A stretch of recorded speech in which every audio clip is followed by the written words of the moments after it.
On the opposite end of the spectrum from art cards would probably be error cards caused by the printing process. The most famous modern example and one of the rarest rookie cards for a Hall of Famer is Frank Thomas's 1990 Topps card without his name printed on the front. There are some prolific hunters of this card, with one blogger estimating the chance of pulling it from a pack at 1 in 315,856 packs, meaning it would take you over a year to find one if you spent 8 hours a day opening packs. They're also valuable. A PSA 8 graded version sold for $8,600 in March. Only 30 exist graded 9 or higher. But Thomas isn't the only value in the set because of this printing error. North Phoenix resident Mark Dupray is here to tell us about the blackless error cards, which may make you go back through your 1990 Topps collection.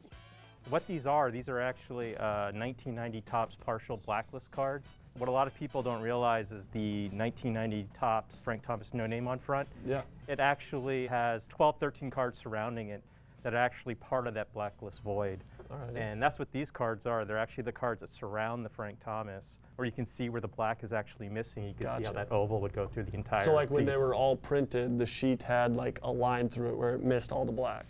Exactly, yeah. Okay. It's like the shape of an oval, actually. Nice. So what got you into collecting this specific set, or these misprints, so to speak? So it's kind of weird how this happened.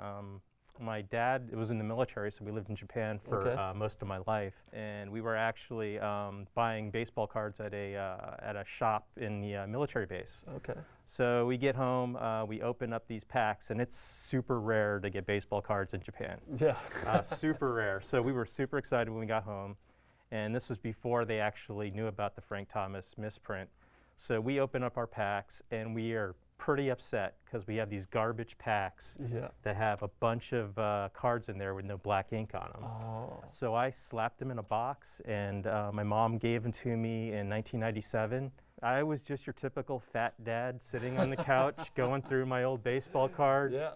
I actually saw the Marcus button, this one here, at the very top, and that one kind of tipped me off. I was like, oh, that's cool. Looks like the Frank Thomas card. Mm-hmm.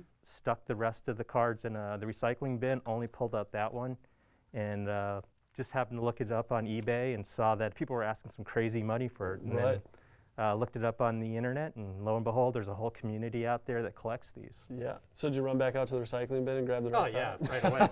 Right away. They have to, of course. Obviously super rare. Do you have an idea of value on some of these cards? Obviously player depends, but. Within the community, over the last couple of years, they typically go for about $1,000 for a PSA 8 or equivalent. You get above that, obviously you're going to get more money. They're just so incredibly rare, they hardly ever sell. Our producer pulled a Thomas no-name rookie out of this vending machine at a minor league hockey arena in Nebraska.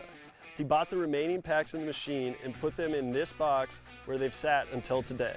So right here we have a box of 1990 Topps cards that a no-name Frank Thomas was pulled out of, but the rest of it was not searched for the remaining blacklist cards or blacklist labels. So we'll cut into this here and we'll go through it and see if we can find some of these blacklist cards. All the blacklist cards are on F sheet, which is orange. Okay. So if it's not orange, there won't be a partial blacklist card. So here's a Joe McGrain, and you just struck gold, my friend. Really? Yes, it is. It is a blacklist Joe McGrain. You struck gold. There you go. The blacklist portion of it is this corner right here. Wow. And that might be the nicest condition one I've ever seen. That is awesome. Are you sure you don't want us putting gloves on? Well, you got a John Morris one. That is also a partial blacklist. Up top right. Yep. That is two. It's not even my card and I got chills pulling it out. I am feeling shivers right now. I'm like, that's what's so cool about cards. I can't believe this is happening. Let's see what we got here. We got an orange. Carlton Fisk blacklist right here. Yeah, that's it. That's the second most valuable card. That typically goes for about $2,000 to $3,000. I don't know where to set it. There's not. Oh, here's another one. John Hart. That is one of them. Top left. Yep. The most valuable miniature card in existence, I think.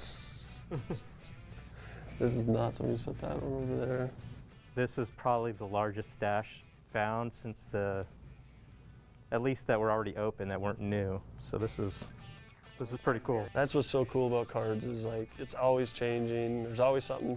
I mean, it's crazy. So hopefully PSA will see this and add all these cards to their blacklist registry. Is it obviously a small list? Yeah, it's really small. I think of all the blacklist cards in existence, there's less than 60 of them total. Really? If you exclude Frank Thomas, there's Yeah. a couple hundred Frank Thomas cards. This made my day. This made my day. I never thought I would actually touch another partial blacklist card in my life, other than what I have. Yeah. So now I got to bite my tongue on all those people that reached out to me with their 90 wax. If it was anything valuable, I don't know.